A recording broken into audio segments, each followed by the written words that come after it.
I had to turn down the TV so I don't get sidetracked my train of thought. I hope that makes sense. If it don't, I don't care.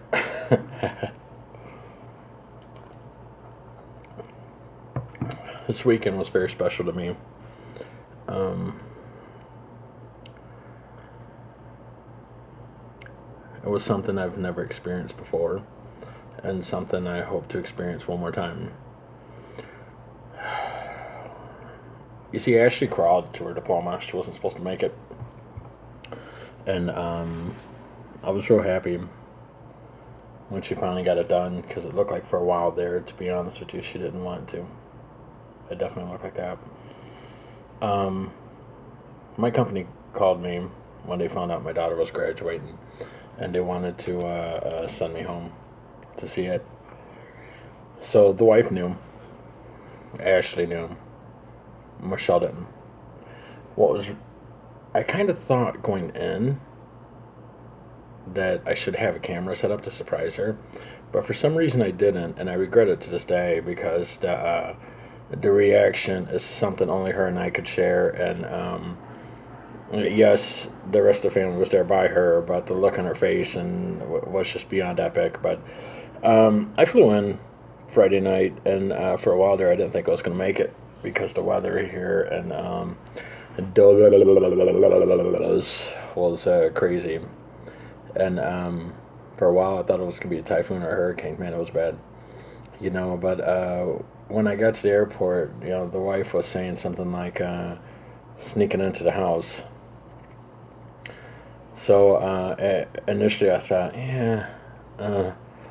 But then she talked me into it, and it was kind of fun. It was kind of a romantic moment between Beth and I, which in our many years of marriage, I could probably count on my hands all the times her and I have actually had a romantic moment.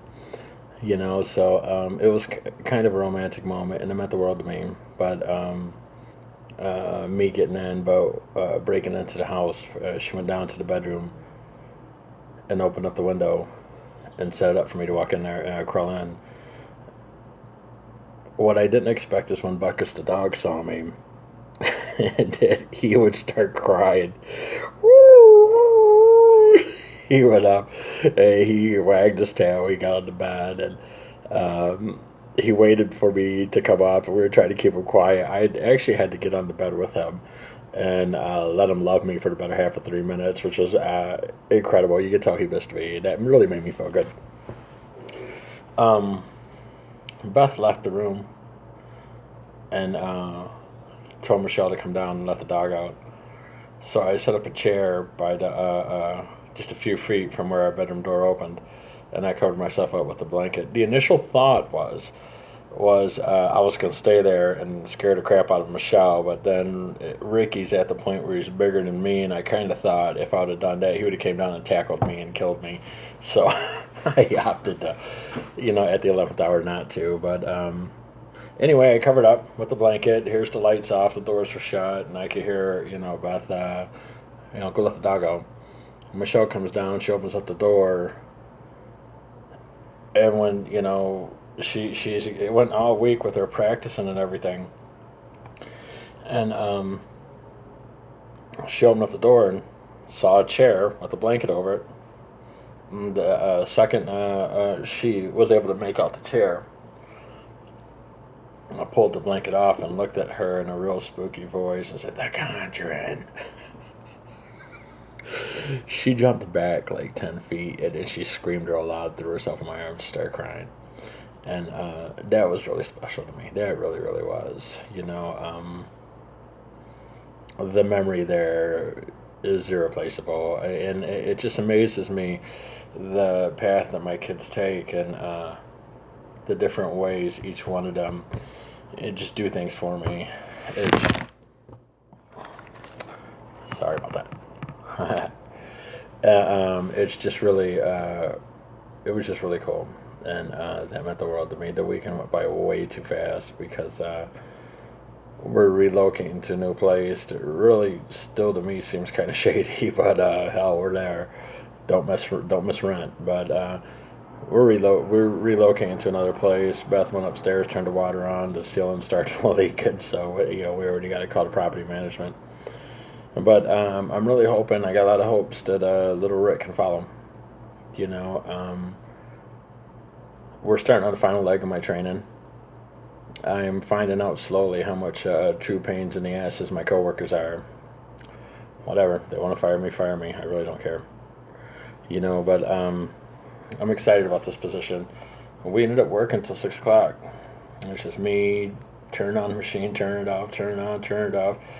Tonight I'm probably gonna have nightmares with that damn machine chasing me. But it's all good. It's all good. I'm hoping in the coming days that my kids will find some sort of purpose and some sort of meaning and get on the pathway to pursue bigger and better things. I try really hard to be perfect. Man, I try really hard to be perfect. I used to think growing up, like my dad was perfect and everyone around me was perfect, and I was nothing more than God's mistake. I realized getting older that nobody is. Nobody is. I drop a hammer on my foot, I yell shit. You know, a beautiful 18, 19-year-old girl sits next to me, starts taking her clothes off, bad things are going to happen. So, I combat that by trying not to put myself in that situation. I really do. It amazes me how some of these girls have grown up. They're just amazingly beautiful.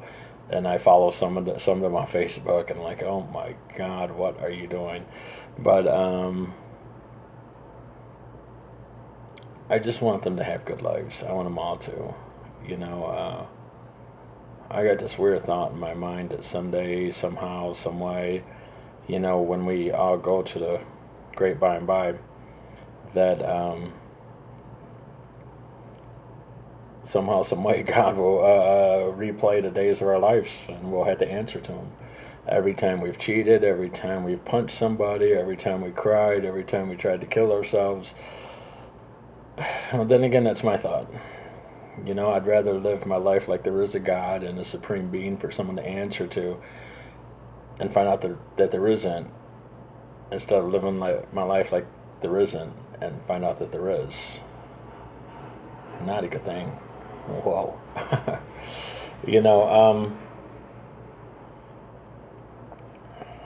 didn't have a chance to graduate. Really wasn't no clear direction in my life. Really wasn't no clear pathways pointed out to me. Having 3 kids of my own, I see the sacrifices parents have to make, and you never stop being a parent. And that it just don't happen. God, I look so fat with this. You never stop being a parent.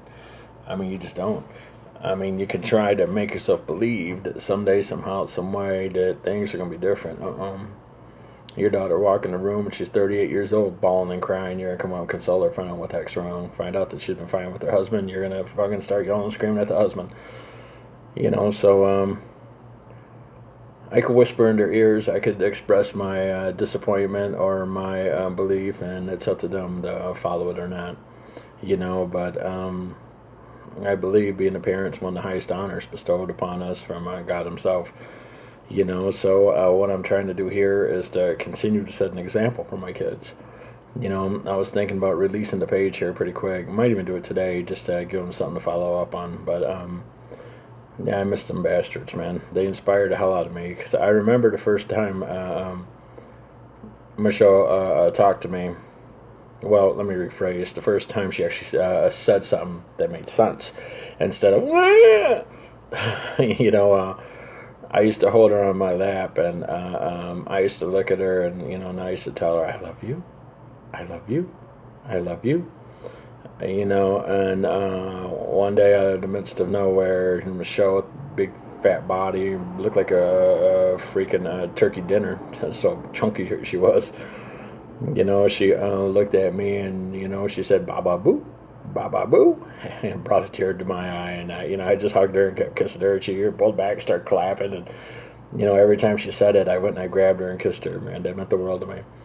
I've seen her grow up, much like Ashley, and much like the pathway that Ricky's taken. I've seen her grow up and slowly mold into her own person, and that means the world to me.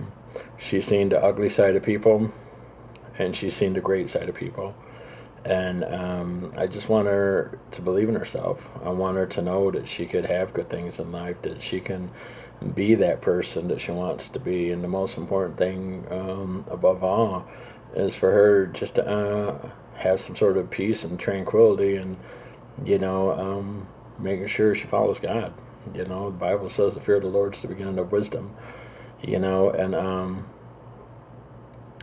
I've tried so hard to build a kingdom, build a castle, to build an empire that, everyone could look and say, wow, look what Rocky and Beth have done. Look what Rocky and Beth have done.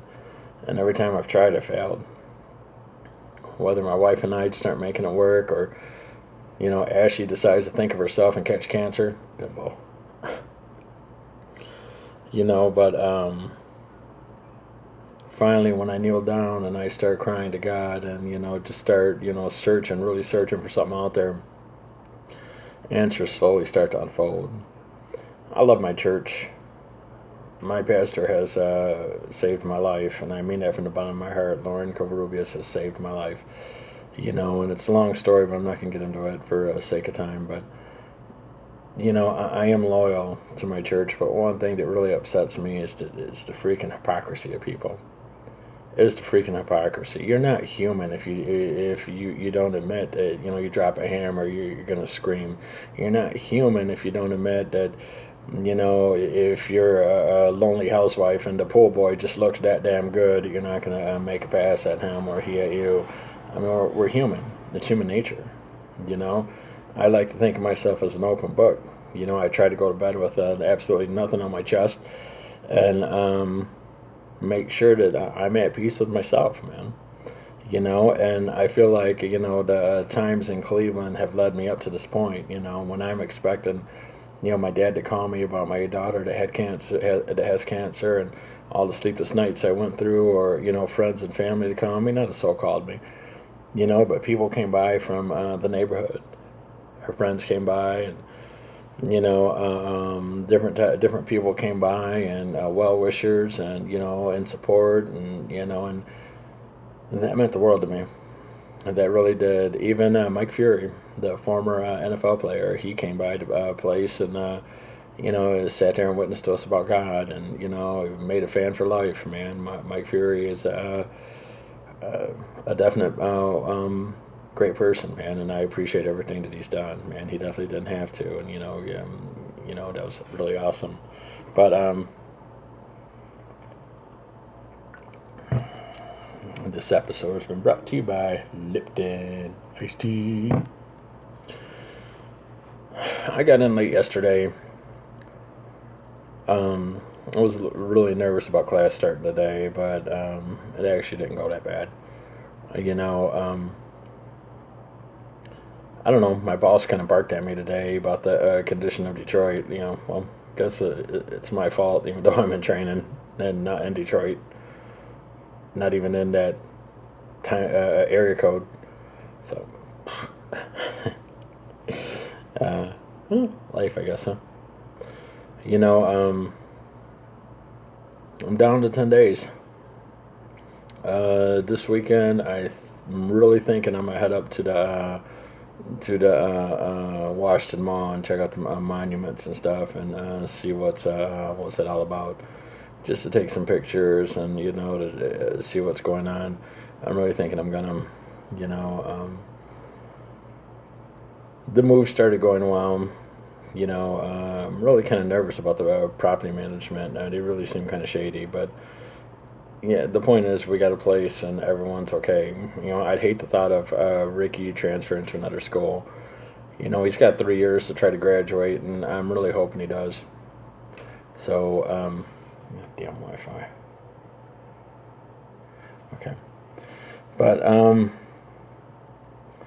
it's Monday. I was watching the Cavs game up to the fourth quarter, and I just thought, yeah, this is really getting way out of hand. I know they lost. I'm just heartbroken to pull up their website. It's looking more and more like Cleveland's going to get bitch slapped in their own backyard again. But, poor LeBron. Anyways, they told me once in boot camp, you know, you don't realize what's going on until you get off the bus. That's when you change your mind. 9 out of 10 people do, at least. It's almost like a prison you sign yourself up for. But I remember like week 7, they told me, every second that you're here, you're getting farther away from the time you left home, closer to the time you're going home. And I guess that's what's keeping me, positive, keeping me optimistic. I see my family flourish and beginning to, and that means the world to me. I don't think they know how much I love the hell out of them. I see them flourishing, and starting to develop their own identity. That's really great. Ricky has this friend that's just, he just really seems like a good guy, man. I dropped him off at school the other day, and this big kid go, Richard, and it really seems like a good guy. I'm hoping that Ricky has that kid over a few times, and they get to kick it, sometimes. That'd be really cool. Maybe I was thinking about getting him a tattoo. He wants me to be with him, so I was thinking about springing. And maybe when I do, I'll see if I could bring pick his friend up. Maybe the 3 of us do it. But yeah, this is the life of a traveler. Looking for something to do. My crazy life, mi vida loca. That's what goes on, I guess, man. There's no fate but what you make. And you can sit down and cry and, bawl all you want and, get mad at the world and bark at the moon, not realizing you have every opportunity to make the most out of what you've got, Not everyone could be Michael Jackson. Not everyone could be Prince. Not everyone could be the highest paid pastor in the world. Not everyone could be pastors, period, man. God knows I couldn't because people just really piss me off sometimes. So, I just try really hard to think about what I say before I say it, what I do before I do it, and, and I keep social networking for what it's supposed to be. Other than people living their lives off porn sites and stuff, I try to make it positive and inspirational. And I hope that I meet that, I really do. I hope I meet that. I hope that people look at this and they think, if you want to travel, you can see what it's all about. I'm going to hit up Arlington and maybe shoot some small videos there. And I'm going to hit up, I hear there's a tram that goes into the Smithsonian. I'm probably going to hit up that tram and check that out, and try to make the most out of it, man. By this time next month, it's just going to be a memory. So, live from Dulles, where another 48 is on, and it almost looks like Cleveland. If it wasn't for Cleveland, there wouldn't be another 48 hours. Or Detroit and Dallas. Yeah, it is Cleveland. Anyways, thanks for watching. Thanks for keeping up. Check out my music, check out my page, check out my blog, send me some hate mail, do whatever you want to do. Just speak your mind, be good at it. Thanks for listening. Love you, Michelle. You're a big inspiration to me and the world, as well as Ashley and Rick, man, and Beth, and Buckus, and Thor, and Chemo, and Ziggy, and Piggy, and Figgy, whatever the fuck the cat's names are. Thanks for watching. See you tomorrow.